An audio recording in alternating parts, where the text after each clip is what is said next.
What were the best movies in the 2000s that come to your mind? Well, I want you to keep that list in your head as we go over our list of the best movies of the 2000s. Let's get into the video.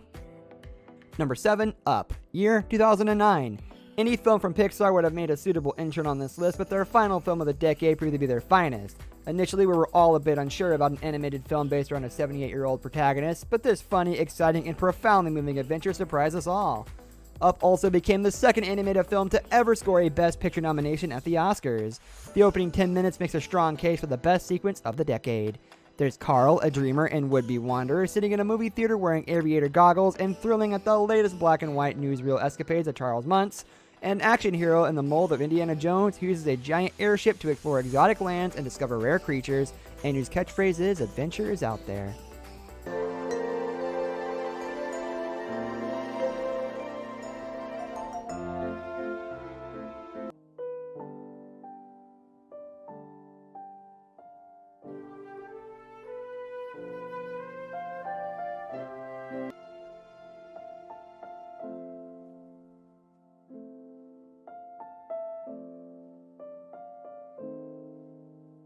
Number 6, Memento, year 2000. Memento is a smart film in every way. It has a groundbreaking nonlinear structure, incorporating a forwards and a backwards version of the same story. Guy Pearce holds the whole show together with a critically acclaimed performance, not bad for someone who started out playing Mike in Neighbors. The movie was a Nolan family affair, based on a short story written by the younger Jonathan, with the film written and directed by the older Christopher. With a relatively small budget, the film attained box office success to accompany its originality.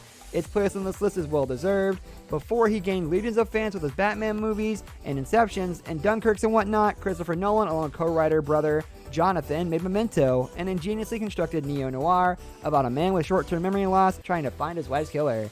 Oh, and the movie starts with the final scene and works its way backwards. More than a twisty thriller, it's about the tricks our memories play on us and the lies we tell ourselves.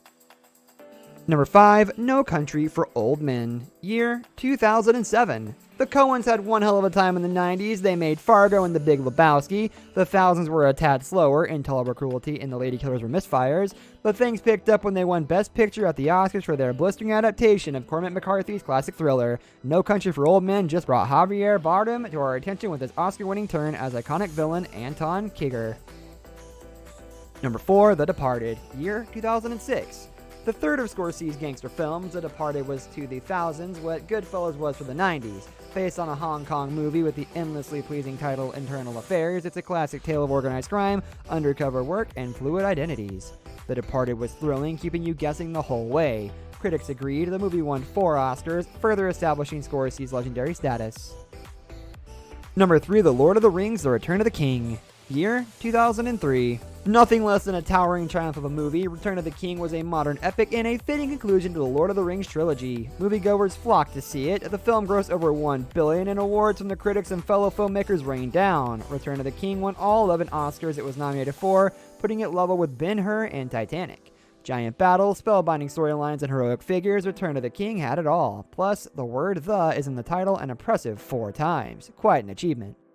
Number 2, Gladiator, year 2000. Director Ridley Scott used the 1960s Hollywood classic Spartacus as the starting point for Gladiator and created a cinematic epic which stood shoulder to shoulder with the epic historical films of yesteryear.